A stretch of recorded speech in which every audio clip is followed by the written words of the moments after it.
Assalamualaikum warahmatullahi wabarakatuh. Saudara-saudaraku, apa kabar semuanya? Semoga segala aktivitas kita senantiasa mendapatkan bimbingan dan ridha dari Allah Subhanahu wa taala.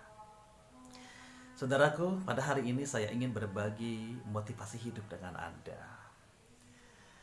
Ada satu pertanyaan menarik yang tentunya perlu kita jawab bersama. Dalam pandangan Anda, sebenarnya mana yang paling dominan menggerakkan hidup seseorang? Impian ataukah ketakutannya? Di antara kita tentunya memiliki pandangan yang berbeda. Di antara kita memiliki jawaban yang berbeda. Di antara Anda mungkin ada yang mengatakan bahwa impianlah yang paling besar pengaruhnya menggerakkan seseorang. Dan sebagian yang lain dari Anda juga mengatakan bahwa bukan impian, tapi justru ketakutanlah yang paling besar pengaruhnya menggerakkan seseorang. It's okay. Saya yakin setiap Anda memiliki jawaban yang berbeda, dan setiap jawaban tadi tentunya dilandasi oleh alasan yang kuat, di samping juga oleh pengalaman hidup kita masing-masing tentunya.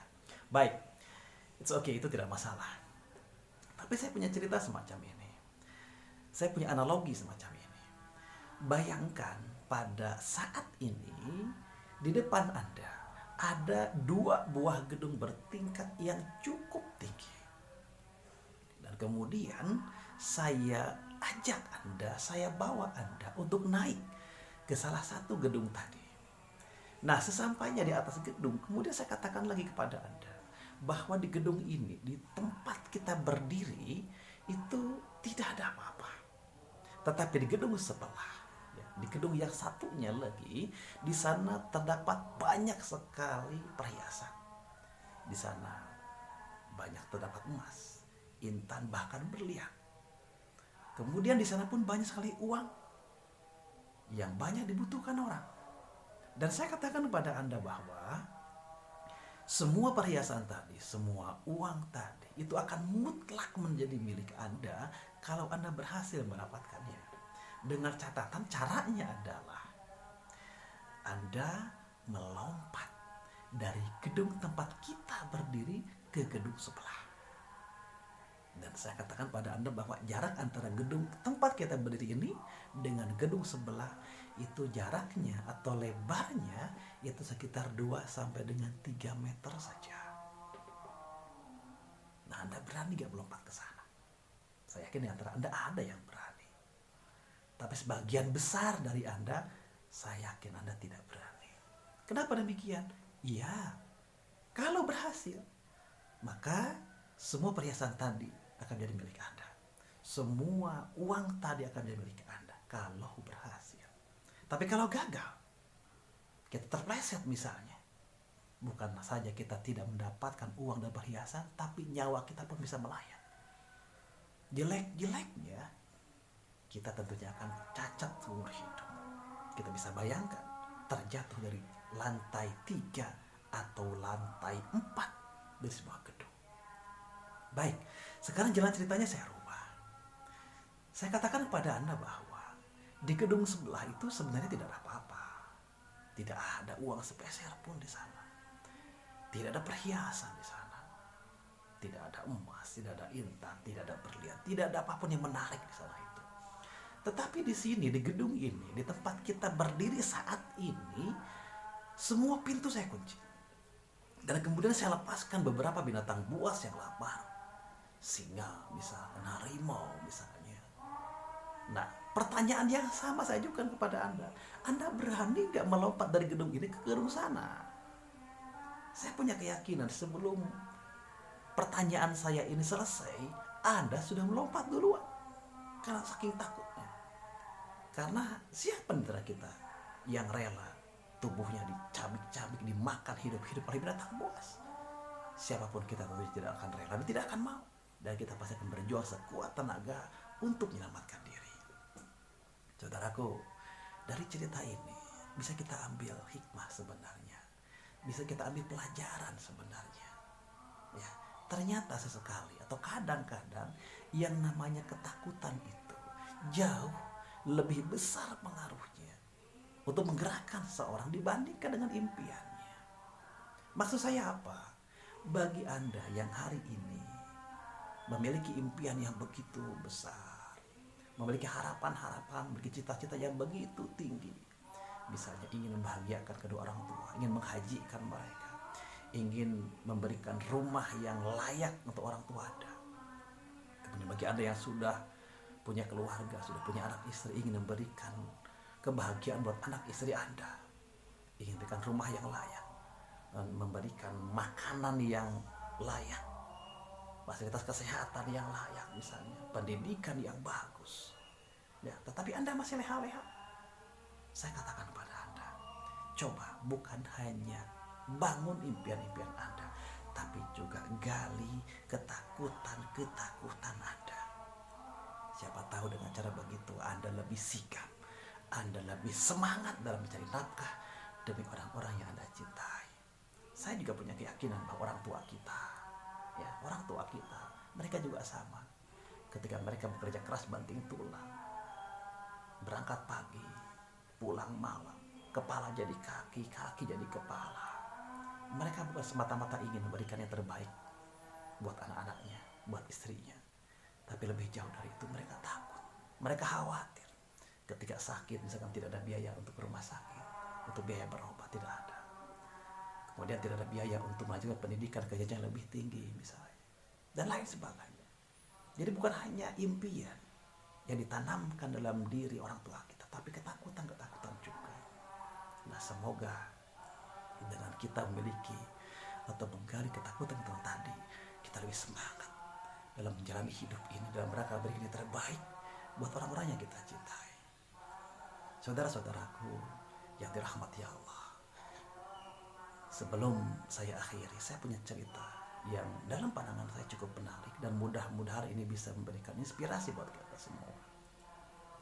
Sebuah cerita tentang seekor burung yang sayapnya patah dan matanya juga buta. Diceritakan ada seorang santri yang sudah cukup lama menimba ilmu di sebuah pondok pesantren. Dan lokasi pondok pesantren ini sendiri, lokasinya berada di atas sebuah bukit, di atas sebuah gunung yang jaraknya cukup jauh dari perkampungan penduduk. Pada suatu hari, santri ini menemui gurunya, menemui kiainya, dan kemudian dia berkata pada gurunya, "Guru, saya sudah cukup lama menimba ilmu di pondok pesantren ini. Saya ingin mengamalkan ilmu saya di luar sana, Guru.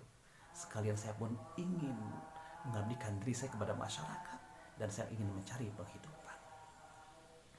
Setelah mendapatkan izin, kemudian santri tadi berangkat turun gunung. Dan luar biasanya di tengah jalan tiba-tiba cuaca tidak mendukung.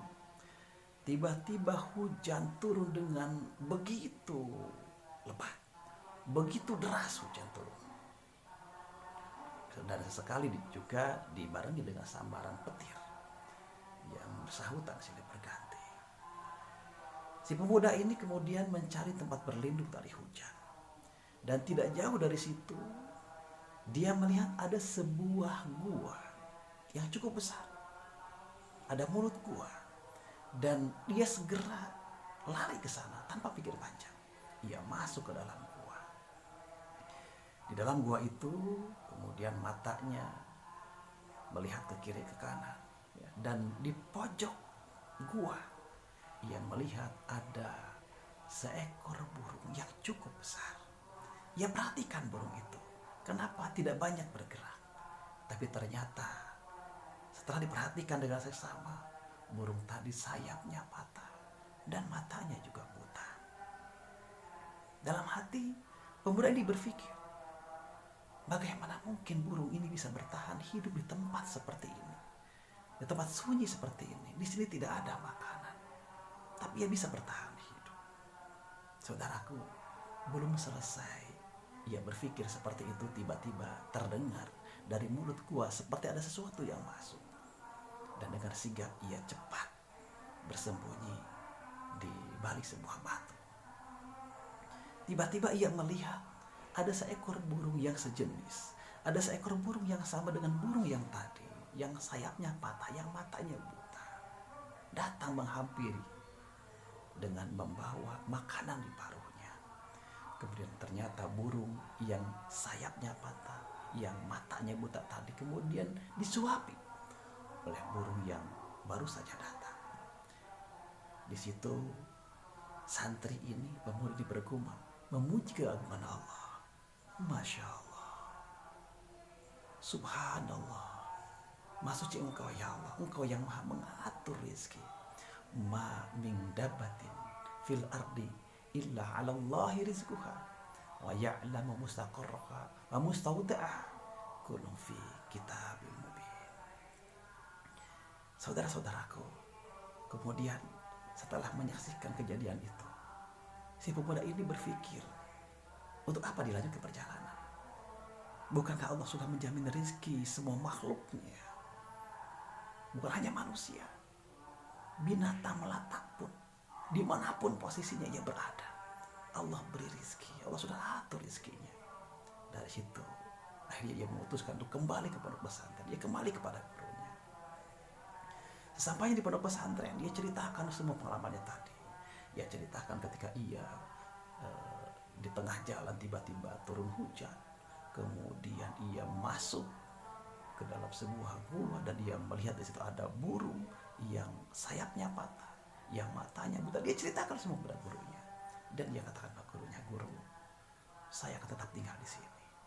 Saya tidak akan mencari rezeki di luar sana. Saya yakin Allah sudah atur rezeki saya." Allahu Akbar.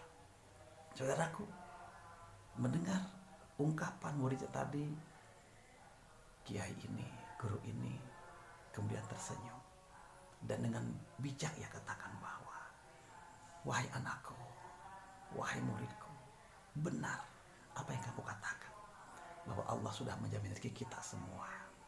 Tetapi kenapa engkau lebih memilih untuk menjadi seperti seekor burung yang sayapnya patah dan matanya buta? Tidakkah engkau berpikir untuk menjadi seperti seekor burung yang satunya lagi, yang bisa terbang bebas kemanapun ia mau, dan kemudian ia bisa memberikan banyak manfaat bagi sesamanya?" Saudaraku, dari cerita ini kita bisa ambil pelajaran, ya, bahwa Rasul menegaskan bahwa tangan di atas itu lebih mulia dibandingkan dengan tangan yang di bawah. Akan lebih baik bagi kita ketika kita mampu memberi. Ayolah kita beri, dan jangan sesekali kita menjadi beban bagi sesama kita, beban bagi orang lain. Bekerjalah dengan semangat, saudaraku. Mudah-mudahan Allah memberikan yang terbaik buat kita, meluaskan jalan rezeki kita dengan rezeki yang halal dalam rangka memberikan kebahagiaan untuk orang-orang yang kita cintai. Itu saja barangkali yang ingin saya sampaikan. Mudah-mudahan ada manfaatnya. Assalamualaikum warahmatullahi wabarakatuh.